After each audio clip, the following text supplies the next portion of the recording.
The sun had just begun to stretch its rays across the sky, casting a golden hue over the quiet neighborhood. It was one of those mornings that felt timeless, where the world seemed to take a breath before the hustle of the day began. The air was fresh, still carrying the coolness from the night before, and the birds were serenading the dawn with their sweet melodies. For a moment, everything felt perfect. It was the kind of morning where nothing seemed out of place, where the simplest moments held a sense of peace and promise. In the heart of our small, suburban home, the kitchen was filled with the comforting aroma of coffee brewing, the clink of ceramic mugs, and the soft hum of the refrigerator. I could hear the faint rustling of the newspaper being flipped through as my spouse settled down to enjoy the start of the day. It was a typical Saturday morning, and we had no particular plans except for enjoying each other's company and the quiet of the weekend. The usual morning chaos had yet to unfold. The world outside felt calm, almost serene, as though it was holding its breath for what was to come. Timmy, our energetic 10-year-old, was the first one up. He was always the early riser, excited for the day ahead. His enthusiasm was contagious, and I could already hear him in the other room, moving about with purpose. He had one goal in mind, his bike. It stood proudly in the corner of the garage, ready for another adventure. The red frame still had the shine of newness, even though it had already seen countless miles under Timmy's feet. The tires were still slick with dew, the perfect invitation for a ride. Timmy's face lit up as soon as he saw the morning light, and he wasted no time in getting himself ready. There was a certain joy he found in those first few moments of freedom, the feeling of the wind in his hair and the hum of the wheels beneath him. I glanced over at him as he raced toward the driveway, his small frame bouncing with excitement. It was a ritual of sorts. Every Saturday morning, just as the sun was rising, Timmy would go out to ride his bike, racing down the driveway and through the empty streets. It wasn't far, just a few laps around the block, but to him, it felt like the grandest of adventures. He would pedal as fast as his legs could carry him, pushing himself to see how many laps he could do before his energy ran out. It was his moment of freedom, the one time during the week when he could escape into his own little world, where the only thing that mattered was the rhythm of his legs and the sound of his bike tires against the pavement. There was something so innocent about it. I watched him with a smile on my face, his laughter echoing across the driveway. It was a sound that brought peace to my heart. In those moments, everything seemed simple. Nothing felt more important than the sight of Timmy enjoying his childhood, the kind of pure joy that only comes from the simplest of things. It was the kind of morning where the world felt like it was made just for him, where time slowed down enough for him to catch his breath, to experience the world as only a child could. As I watched him ride, I couldn't help but feel a sense of gratitude. Grateful for the calm, grateful for the ordinary moments that so often went unnoticed. The house was peaceful, the neighborhood was quiet, and everything felt in its place. It was a far cry from the rush of the work week, a small respite where we could just be. I allowed myself a moment to breathe it all in, to enjoy the stillness, and to feel thankful for the family I had, the life we had built together. But in the back of my mind, I knew that these peaceful moments didn't last forever. Life had a way of changing in an instant, of turning the familiar into something foreign. I had seen it happen before, how quickly things could shift, how easily the calm could be disrupted. But I didn't expect it then, not on that morning. No one could have. The peace that hung in the air was so palpable, so unbroken, that it felt as though it would last forever. But that's the thing about peace, it's fragile. One moment, everything can be perfect, and the next, it can all come crashing down. Timmy's laughter continued as he rode, unaware of the storm that was about to roll in. He took a sharp turn down the driveway, his small body leaning into the curve, and for a moment it felt like time had stopped. It was just him, the bike, and the open road ahead. A small corner of the world where nothing else mattered. The simplicity of it was beautiful. And then, just as quickly as the thought came, it disappeared.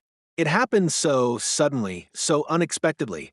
A sound broke through the quiet, shouting, sharp and demanding, cutting through the air like a blade. It was a voice I didn't recognize at first, but It quickly became clear. The neighbor, Karen, had appeared at the end of the driveway. She was standing there, hands on her hips, a look of distaste on her face. It wasn't unusual for Karen to voice her opinions about the neighborhood. She was the self-appointed enforcer of the homeowners association rules, always looking for ways to impose her will. But her presence that morning wasn't just a nuisance, it was a sign that something was about to shift, something that would change everything. I had no idea that the peaceful morning I had been savoring, the one where the air was crisp and the world seemed to stand still, was about to be shattered. Timmy was still riding his bike, oblivious to the tension now building in the air. I could feel the shift like the calm before a storm. My heart rate quickened, the atmosphere suddenly feeling charged. The joy that had filled the morning just moments before was now tainted with the threat of something darker. Karen's voice grew louder as she started to shout at Timmy, demanding he stop. Her tone was harsh, commanding, and completely out of place. There was no reason for it, no rhyme or reason to her outburst. Timmy, of course, was confused. He had no idea why she was yelling at him. He had done nothing wrong. He was just a child, riding his bike in the driveway, enjoying the simple pleasures of being young. But Karen didn't see it that way. In her eyes, Timmy was a nuisance, an inconvenience. And just like that, the quiet morning that had felt like the world was on pause was now teetering on the edge of something more sinister. The peacefulness I had been holding onto was gone. The morning that had begun with such promise now felt fragile, threatened by something I couldn't quite control. My mind raced, my heart heavy with the uncertainty of what was to come. Little did I know that this was just the beginning of a day that would shatter everything we thought we knew about our neighborhood, about safety, and about the lengths some people would go to enforce their own version of order. From the quiet safety of our front porch, I watched Timmy spin in circles, his laughter a pure note in the otherwise serene morning. His excitement was contagious as he pushed his pedals harder, rounding the driveway with the kind of reckless joy that only a child could feel. His energy filled the air, painting it with light and life. The early morning stillness that had surrounded us moments ago now seemed to dance to the rhythm of his tires hitting the pavement, the sound almost musical in its innocence. But the moment was fleeting, like the gust of wind that had carried Timmy's laugh so joyfully into the morning air. Just as the sun's golden rays seemed to settle in a perfect arc over the neighborhood, there she was, out of nowhere, like a storm cloud that had appeared without warning. The presence of Karen loomed, the woman who embodied the rigid, unyielding rules of the HOA. Karen, the very name had a sharpness to it, a sound that made even the most relaxed of neighbors stiffen. She had a reputation, one that spread like wildfire. She was the president of the HOA, and in her mind, the law of the land. Her silhouette grew larger as she marched down the street toward us, her steps purposeful, heavy with intent. I noticed the way her face was scrunched in disapproval, even from a distance. Her expression was tight, almost as though she carried the weight of the world on her shoulders, and from the way she walked, it was clear she wasn't just passing by. No, she had come with a mission, and it seemed that mission was to rain down some sort of judgment on our morning. Timmy, still lost in the joy of his bike, hadn't yet noticed her presence, but I did.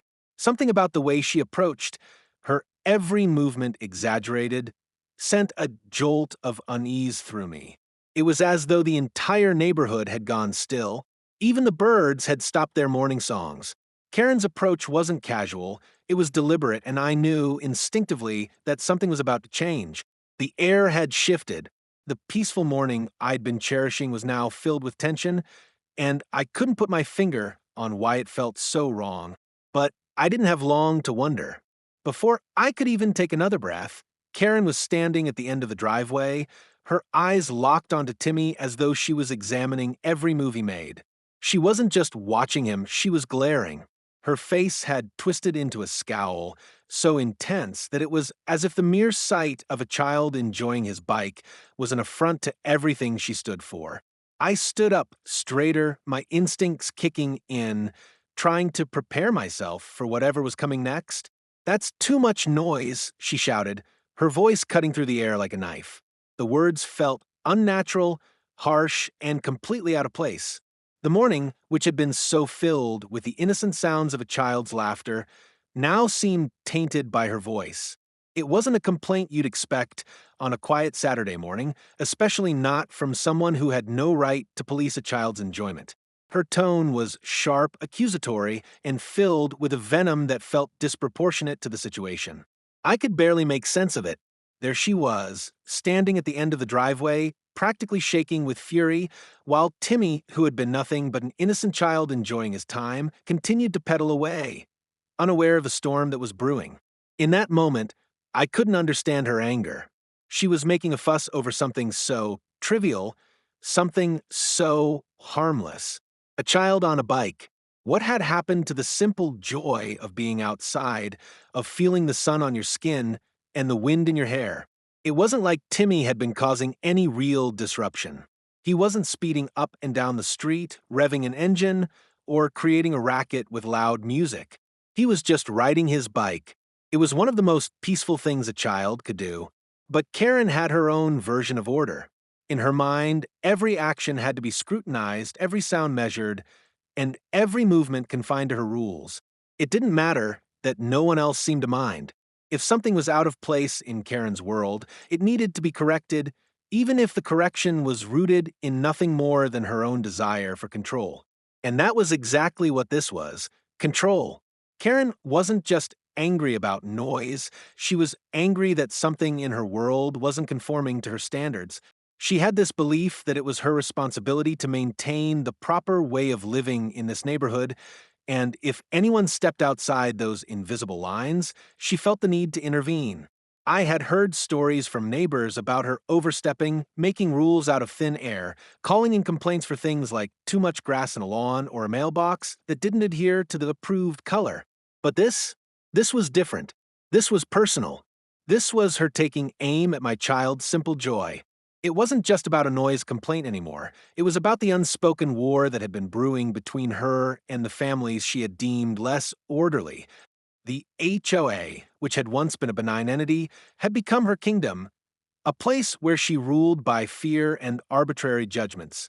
I'd seen the way she treated other neighbors, the way she wielded her position like a sword. She was never one to let anything slide. If she could find a way to make someone's life uncomfortable, she would. It was her version of maintaining order, but in reality, it was just about enforcing her own set of rules, no matter how ridiculous they seemed.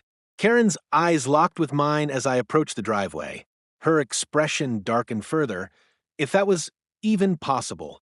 It was like she was daring me to challenge her. Her mouth twisted into a thin line, and I could feel the anger emanating from her as she stood there, arms crossed, ready to fight. I opened my mouth to speak, to try and reason with her. But before I could, she raised a hand, silencing me. "Don't try to make excuses," she said, her voice dripping with disdain. "That noise is too much. I've had enough of these disruptions. If you want your child to play, he can do it somewhere else. Not on my street." I felt a knot form in my stomach. It was absurd. There was no reason for this hostility, no reason for her to escalate things over something so trivial. But Karen had her mind set, and there was no room for compromise. I tried to keep my voice calm, to remain the adult in the situation, but every word I spoke seemed to fuel her fire. I could tell that she wasn't interested in solving a problem. She just wanted to win, to assert her dominance over something that was completely out of her control. Timmy, still oblivious to the intensity of the moment, continued to ride his bike in circles. His smile was innocent, carefree, completely unaware of the storm brewing in the driveway. But I was keenly aware that everything had just shifted. The morning that had started with so much light and laughter had taken a dark turn. The peace we had all been enjoying was slipping away, replaced by the threat of someone who thrived on making others uncomfortable. Karen didn't care about the joy a child found in something so simple. She didn't care about the quiet morning or the happiness Timmy had found in the world outside. All she cared about was control, and she was willing to do whatever it took to assert it. Her voice rang out again, louder this time, and my heart sank. I knew then that this wasn't going to end with a simple request to quiet down. No, something much bigger was coming, and I wasn't sure how to stop it. I could feel the tension building in the air, thick and heavy. Karen was already shouting at Timmy, her voice sharp and bitter as she ordered him to get off her property. The words didn't make sense. She was accusing him of something so trivial, something so innocent. He was just riding his bike, enjoying the morning, and yet here she was, as though she were defending a castle from an intruder. Timmy, still young and unaware of the gravity of the situation, looked up at her with confusion, his brow furrowed. He didn't understand why she was upset, why her words were so harsh. All he knew was that he was having fun, doing nothing wrong. I stood frozen for a moment, watching this interaction unfold before me. My mind was racing, trying to figure out the best course of action. I had never imagined that a simple Saturday morning would escalate into something like this. But as I watched Karen's face twist with anger, her body rigid and poised for confrontation, I realized there was no other choice. I had to step in before this got worse. I couldn't stand by and watch my child be berated for simply being a child. I took a deep breath and stepped off the porch, moving quickly toward the driveway. Each step felt heavier than the last as I approached the scene, but I knew I had to act fast. I could see Timmy's confusion, his hesitation as Karen continued to yell at him. Her words were like poison, intended to undermine his joy and innocence, and I couldn't let that happen. I reached Timmy just in time, placing myself between him and Karen, shielding him from the brunt of her anger. "Karen, that's enough," I said, my voice firm but controlled. "He's just a kid riding his bike. He hasn't done anything wrong." Karen's eyes locked onto me with a cold, unwavering gaze. There was no trace of apology or even an acknowledgement that she might be in the wrong. Instead, her expression only hardened, her lips pressed into a thin line. Her hands were clenched at her sides, and her breathing had grown shallow and quick, like a predator ready to pounce. It was clear she was no longer interested in a calm conversation. The confrontation had escalated beyond the point of reason. In her mind, she was right and everyone else was wrong. She didn't care about the truth. She didn't care that Timmy was a child, that this was all a misunderstanding. She just wanted him gone, and she wasn't going to back down. "This is my property," she snapped, her voice dripping with disdain, "and I won't have your son causing a disturbance here. He needs to leave." I could feel my blood start to boil. I had to remind myself that I needed to stay calm, that this wasn't about winning or losing, it was about protecting my son, about standing up for what was right. But how do you deal with someone so unreasonable, so wrapped up in their own delusions of power? How do you reason with someone who believes that their way is the only way? I stood tall, trying to keep my voice steady despite the anger rising in my chest. "This is a public space, Karen. You don't own the whole street. Timmy isn't doing anything wrong. He's just playing, just being a kid." But Karen wasn't listening. She never did. Her gaze shifted from me to Timmy, and then back again, as if she were evaluating the situation, calculating her next move. She was looking for something to justify her actions, a reason to continue her attack. I could see the fire in her eyes, the relentless determination to assert her control over a situation that didn't warrant it. "Get him off my property, or I'll make sure you regret it," Karen threatened, her voice low and dangerous. The words sent a shiver down my spine. I could hear the subtle edge in her tone, the underlying menace. This wasn't just about noise anymore. This was about her need to dominate, to make everyone conform to her standards no matter the cost. I felt my heart race in my chest, my thoughts spinning. This wasn't just an argument over a bike ride anymore. It had become something more. She was threatening my son. She was threatening our safety, our peace, all because of her need for control. I couldn't let her have that power. Not over my family. Not over my son. I took another step forward, putting myself in between Timmy and Karen. "You don't have to make threats. We're leaving, but only because there's no point in arguing with someone who refuses to see reason. But this is over, Karen. Don't you ever threaten my family again. I thought I had made myself clear. I thought that would end it. But Karen wasn't done. Not by a long shot. Her hand shot out suddenly as though reaching for something, and in that split second, my mind registered what was happening. Her fingers were moving swiftly, and I caught a brief flash of something metallic in her hand, a glint of light off of a smooth, cold surface. My heart skipped a beat as my eyes locked onto it. It was a gun. Time seemed to slow down. My stomach lurched, and every instinct in me screamed to move, to protect Timmy, to do whatever it took to shield him from what was happening. But before I could react, Karen's hand tightened around the weapon, her eyes locked onto me with an unholy resolve. My breath caught in my throat as I realized what was unfolding. There was no time to think, no time to plan. Everything that had been building up in the air, everything that had been simmering beneath the surface, came to a head in that one terrifying moment.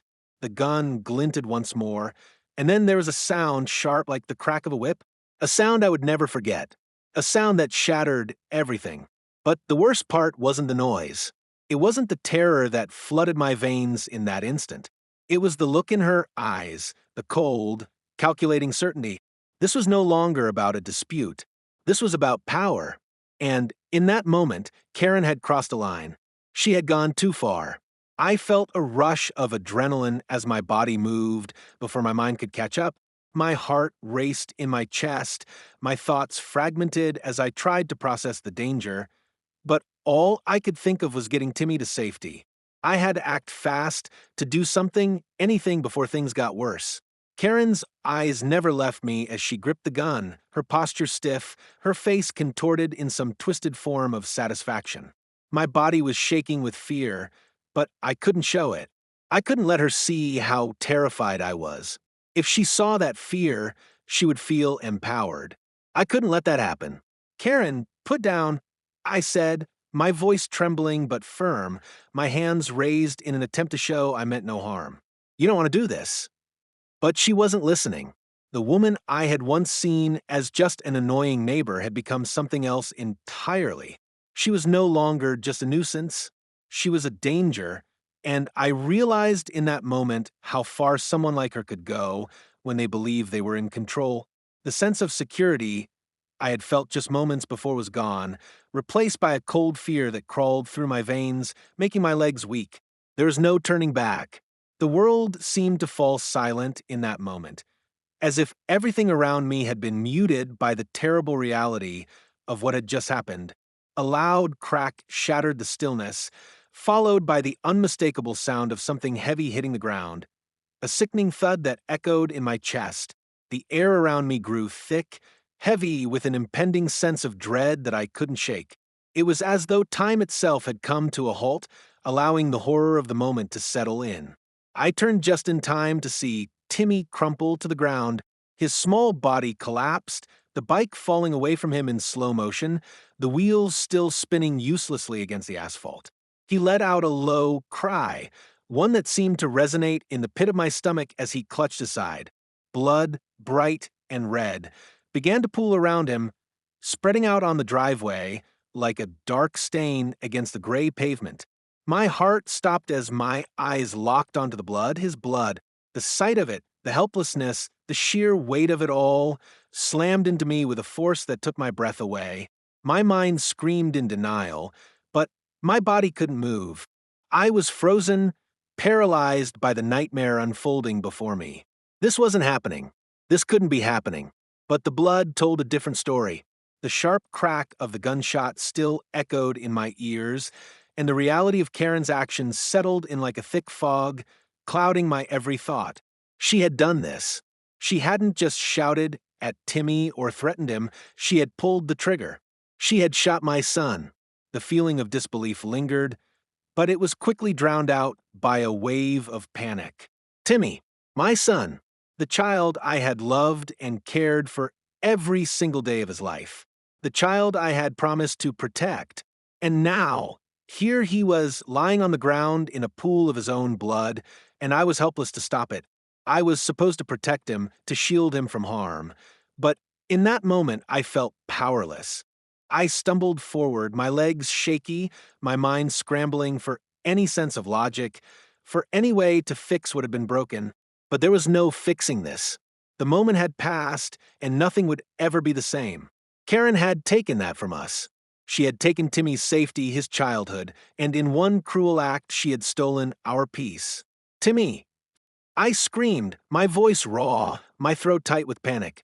I dropped to my knees beside him, my hands shaking as I reached for him, trying to stem the flow of blood from the wound. He looked up at me, his face pale, his eyes wide with confusion and pain. The shock in his expression mirrored my own, as though he couldn't understand what had just happened either. His lips parted, as if he was trying to say something, but no words came. His small body trembled beneath my touch, and I could feel the warmth of his blood soaking into my hands, but I couldn't stop it. I couldn't do anything to stop the bleeding. Hold on. Timmy, I pleaded, my voice barely more than a whisper. Please just hold on. The world around me seemed to spin, the chaos of the situation swallowing me whole. I could hear distant voices, the sound of someone screaming, but it all felt far away. The only thing that mattered in that moment was Timmy. The only thing that mattered was his life, his safety, and whether or not I could do enough to save him. The seconds stretched into eternity as I pressed my hands against the wound, trying to keep the blood from flowing too quickly. But it wasn't enough. I wasn't enough. Panic surged through me, my hands moving helplessly as I searched for a way to stop the bleeding, to make it all go away. But nothing would erase the horror of what had happened. Nothing could undo the fact that Karen had shot my son. I could feel the weight of my fear bearing down on me, and I couldn't push it away. Every instinct in me screamed that I needed to act, call for help, get him to a hospital, do something, but my body was frozen. I felt trapped in a nightmare, unable to move, unable to save him. It was a terror I had never known, a helplessness I had never experienced.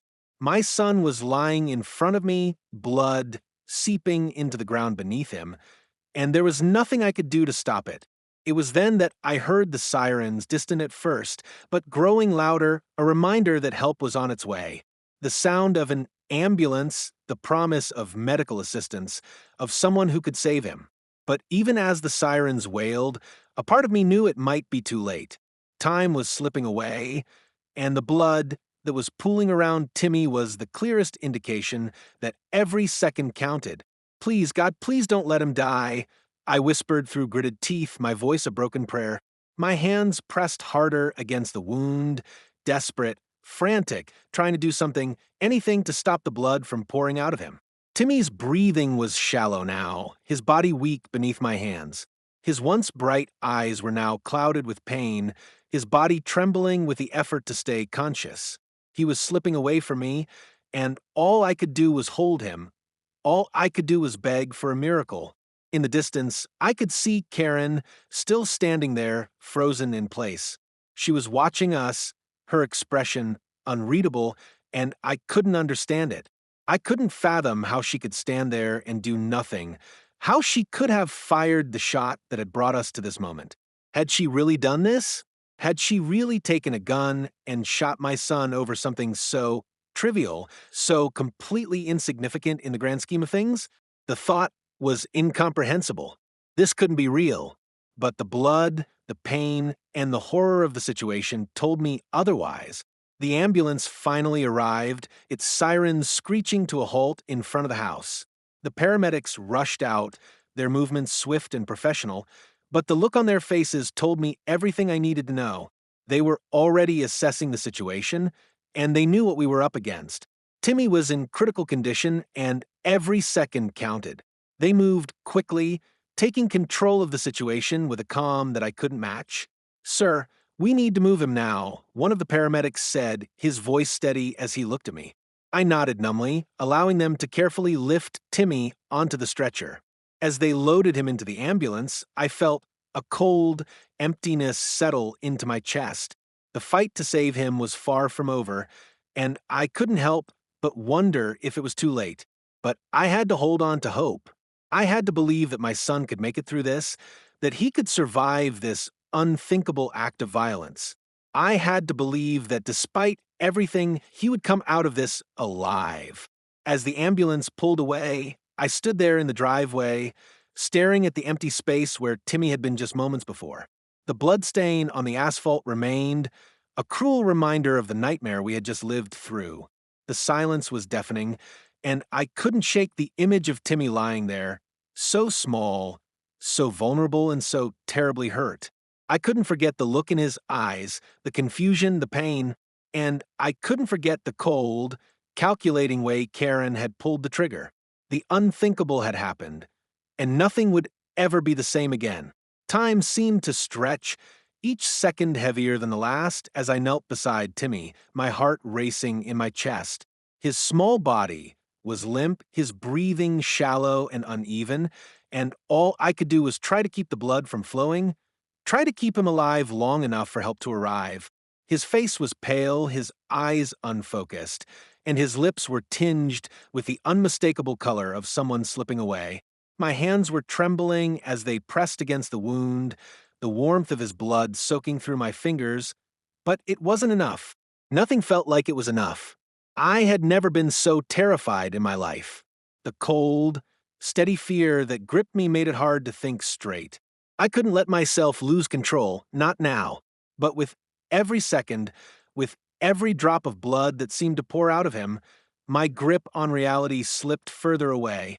I had always thought I was strong enough to handle anything, that I could protect my family no matter what came our way. But this was different. This was my son lying on the ground, hurt by someone who had no business even raising her voice to him, let alone pulling a gun and firing. And I had to stop it. I had to save him. "Timmy, stay with me," I whispered, my voice cracking under the weight of the moment. I could feel my heart beating in my throat, my thoughts scattered, but I kept talking, kept trying to reach him. "Please, baby, hold on. The ambulance is coming. Just stay with me." But Timmy wasn't responding. His body was growing colder, his once vibrant spirit slowly fading with every breath. I could see the desperation in his eyes, the confusion. He didn't understand why this was happening, why his world had suddenly turned upside down. All he had wanted was to ride his bike, to enjoy the morning. He hadn't asked for this. No child ever should. I glanced up at Karen, my fury rising like a tide. She was standing there, unmoving, her expression cold and distant. She wasn't even looking at Timmy anymore. She had no remorse, no guilt. There was nothing in her face except the same arrogance that had driven her to act in the first place. She had shot my son, and she stood there, watching him suffer, as though it were nothing more than a minor inconvenience to her day. I wanted to scream, to run at her and demand answers, to make her feel the weight of what she had done. But I couldn't. I couldn't waste any more time on her. My focus snapped back to Timmy. I had to stay calm. I had to keep my hands steady, but the shaking wouldn't stop. It was as though my whole body was betraying me, unable to process the chaos unfolding around me. I screamed for help again, louder this time, but it felt like no one was hearing me. The neighborhood was eerily silent, as if everyone had been paralyzed by the sight of what had just happened. I needed someone to come, to take over, to do something, but the silence stretched on, and I felt my heart sinking further into despair. I pressed harder against the wound, but it was like trying to hold back a river with my bare hands. Blood was still flowing, and my mind was screaming at me to do something, anything that could stop it. But there were no instructions, no guide to follow. I had never imagined I'd be in a situation like this. No one ever thinks this will happen to them, that their child would be caught in the crossfire of someone else's rage. In the distance, I could hear the faint sound of sirens, but it seemed so far away, like a dream that was slipping out of reach. The seconds stretched into eternity, each one more agonizing than the last. Timmy's breath was becoming more labored, his tiny chest rising and falling with a struggle that made my heart break. He was fighting for his life, and I couldn't help him fast enough. I glanced at Karen again. She still hadn't moved. She was a statue, standing there, her arms crossed in front of her as though nothing had happened. I could feel my anger bubbling up inside me, threatening to spill over, but I knew I had to stay focused. I couldn't let her get to me. Not now. Not when Timmy needed me more than ever. Why? I managed to ask, my voice raw with emotion. Why would you do this to him? He's just a child. But Karen didn't answer. She didn't even flinch. Her eyes remained cold, calculating, as if I were the one in the wrong for even questioning her actions. Her silence spoke volumes. She didn't care. She didn't care about the pain she had caused, the life she had nearly taken. She cared only about control, about her own twisted sense of justice, and in that moment, I realized just how dangerous she really was. The gun, the coldness in her eyes, it wasn't just a fluke. She was capable of anything. I forced myself to look away from her, to focus on Timmy again. His small body was still trembling beneath my hands, and I could see the light fading from his eyes. The desperation in my chest grew. I could feel his life slipping away, and there was nothing I could do to stop it. Please, Timmy, I whispered, my voice breaking. Please stay with me. You're strong. I need you. Don't leave me, please. But he didn't respond. His eyes fluttered closed, and my heart stopped. The world seemed to blur around me, my mind struggling to comprehend what was happening. I felt like I was drowning in a sea of helplessness, unable to save the one person who mattered more to me than anything else. The person I was supposed to protect. Suddenly, I felt a pair of hands on my shoulders. A rush of air, a shift in the atmosphere. Someone was finally here. The paramedics had arrived. Let us through, one of them said, his voice calm but urgent. I moved aside without thinking, my hands still covered in Timmy's blood. The paramedics worked quickly, their hands sure and practiced as they took over. They checked his vitals, assessing the situation, their eyes darting between the wound and the oxygen mask they placed over Timmy's mouth. I watched in silence, my heart still hammering in my chest as they worked to stabilize him. One of them glanced up at me, his face grim. He's losing a lot of blood, he said. We need to move him now. I nodded, my voice gone, my throat too tight to speak. They began to lift Timmy onto the stretcher, moving him as gently as they could despite the urgency of the situation. But in that moment, I felt a flicker of hope. They were doing something. They were trying. They were fighting for him, just as I had been. But the terror didn't let go. It clung to me like a second skin, a weight I couldn't shake off. I watched as Timmy was wheeled toward the ambulance, his fragile form looking so small on the stretcher. It was the hardest thing I had ever done, to watch them take him away from me, to watch as the world I had known, the world that had been so full of life and promise, slipped further out of my grasp. Please, God, I whispered, my voice barely audible. Please save him. The ambulance doors slammed shut with a finality that shook me to my core. The sirens blared once again as it sped away, taking Timmy to the hospital, and all I could do was stand there, staring at the spot where he had fallen, my body shaking with the aftermath of everything that had just happened. The fight wasn't over. It had only just begun. But the terror, the helplessness, the rage, it would never leave me. Not now. Not when my son's life hung in the balance. The sirens were a distant sound, a constant hum that filled the air as the ambulance rushed away, taking Timmy with it. But no matter how fast they drove, no matter how many people worked tirelessly to save him, I couldn't escape the feeling that everything had changed. The world I had known, the world I had taken for granted, had been shattered in an instant. The peace, the security, the trust that I had placed in this quiet neighborhood, in my family's safety, all was gone, stripped away by a single, senseless act of violence. And in its place was nothing but a hollow emptiness. I stood there for what felt like an eternity, the driveway now looking alien and cold. The bloodstain where Timmy had fallen was still there, a cruel reminder of everything that had happened. It felt as though the ground had been tainted, that the innocence of the place had been forever marred. The sound of the ambulance faded, but I couldn't shake the image of Timmy's small body lying there so fragile, so helpless. My mind kept returning to the look in his eyes, confused, frightened, and in so much pain, and the look on Karen's face, cold and indifferent, watching as my son fought for his life. Karen was still standing there, Watching everything unfold, her expression unreadable. It was as though she were waiting for something, as though she believed that nothing she had done could ever truly have consequences. But she was wrong. She had taken everything from us. She had taken Timmy's safety, his innocence, and his sense of security in the world. And no matter how many times she told herself she was justified, nothing could change what she had done.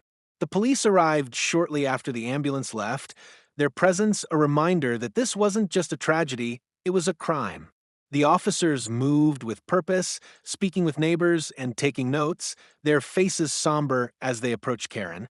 I could see the look in their eyes, the same one I felt deep in my gut. This wasn't just a simple dispute anymore.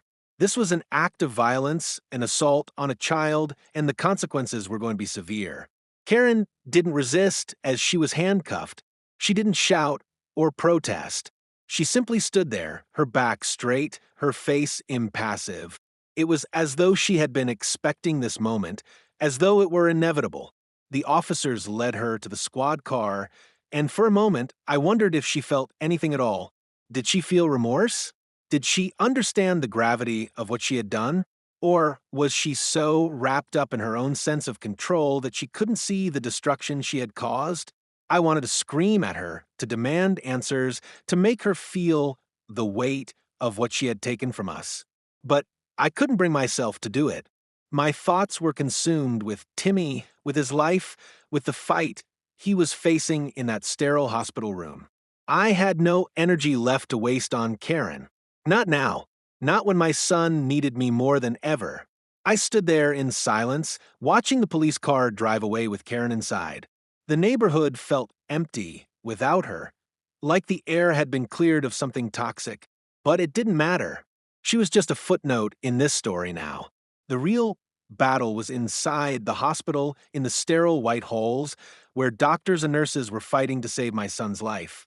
By the time I reached the hospital, my heart was pounding in my chest, my legs shaky from the adrenaline and fear that had consumed me. The hospital was bustling with activity, but it felt like I was moving in slow motion. Everything seemed so distant, like I was watching through fog. The fluorescent lights above hummed softly, and the smell of antiseptic filled the air. But none of that mattered. All I could think about was Timmy. All I could feel was the cold dread gnawing at me as I waited for any news. They led me to a waiting room, a small, sterile space with uncomfortable chairs and the sound of muted voices in the distance. I sank into one of the chairs, my hands gripping the armrests as I tried to steady my breathing. I couldn't stop thinking about what had happened, about the chaos of those moments when Timmy had fallen, about the terror I had felt when I realized that he might not survive, and I couldn't stop thinking about Karen, standing there unaffected, as if nothing had happened. Minutes stretched into hours as I waited. Every second felt like a lifetime. My mind was racing with 1,000 thoughts, none of them making any sense. I replayed the events over and over again, trying to make sense of how this had all happened. How had a simple bike ride, something so innocent and joyful, turned into something so horrific? How had it all gone so wrong? And then, finally, a doctor appeared. His face was serious, his expression one I had seen before in the faces of doctors delivering bad news. My heart skipped a beat as he approached me. "Are you the family of Timmy?" he asked, his voice calm but heavy with the weight of what he was about to say. I nodded, standing up. "How is he? Is he going to be okay?" My voice trembled as the words left my mouth. I could feel the fear rising in my throat, thick and suffocating. The doctor sighed, his eyes softening with compassion. "It's too soon to say for sure, but we've stabilized him. He's in critical condition, but we're doing everything we can. He's strong, and that's something we're holding on to right now." I breathed a shaky sigh of relief, but it didn't last. The weight of what he had said settled on my chest, heavier than before. He was stable, but critical. That meant there was still a long road ahead, and nothing was guaranteed. Nothing could take away the fear that gripped my heart, the uncertainty of whether or not Timmy would pull through. I thanked the doctor, but the words felt hollow. I didn't know how to thank anyone for saving my son's life, when I didn't even know if he was going to make it. The fight was far from over. Timmy was strong, but this was a battle he couldn't fight alone. I had to be there for him every step of the way. The aftermath of what had happened felt like a blur. The world kept turning, but I was stuck in this one moment, this one awful reality. I tried to reach out to family and friends to find some semblance of normalcy, but it all felt disconnected. Nothing could fix what had happened, nothing could make it right. I was left in the silence of my own thoughts, haunted by the images of Timmy's face pale and vulnerable, and the cold indifference in Karen's eyes. The physical scars, the bruises, the marks left on Timmy's body, those would heal in time. But the emotional scars, the trauma, the fear, those would stay with us forever. Timmy would carry them with him, and so would I. How could we ever feel safe again? How could we ever trust that the world was as it seemed when one person could take it all away in an instant? Timmy was innocent. He was just a child, caught in the crossfire of something so senseless, so unjust. And yet his innocence had been stolen from him in the worst way possible. I couldn't undo what had happened, but I would never stop fighting for him. I would never stop being there for him, no matter how long it took to rebuild the pieces of our lives. And as for Karen, she had taken everything from us, but she would never take my son's spirit. He was alive, and that was all that mattered now.